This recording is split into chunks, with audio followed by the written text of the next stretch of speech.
খানের হাত ধরেই আমার পথ চলা শুরু, এটা আমি বরাবরই বলি।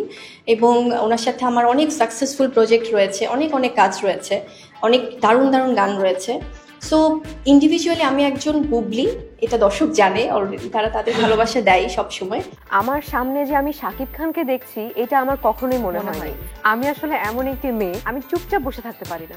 আর সাকিবের একটা কথা বললেই না, যে সাকিব প্রথম, এটা আমি বলতে পারি যে বর্তমানে সবচেয়ে সুপারহিট হিরো। আমি একটা গর্ব করে বলতে পারি, প্রথম সুপারহিট ছবিটা আমার সাকিবের, বিষে বড় নাকি। সবাই দেখতে পাবেন 2025 সাল পর্যন্ত আমার শাকিব খানের সাথে বাসুরঘর হতে যাচ্ছে এবং রোমান্টিক একটা মুভি হবে ইনশাল্লাহ, অপেক্ষা থাকেন। ডেফিনেটলি আমার কাছে এখনো মনে হয় যে আমাদের সাকিব খানই আমাদের ফিল্ম ইন্ডাস্ট্রির হালটা ধরে রেখেছে। সাকিব ভাইয়া সবকিছু মিলে, গল্প মিলে যদি আমার কাছে ভালো কোনো কাজের প্রপোজাল আসে, অবশ্যই আমাকে দেখতে পারবে।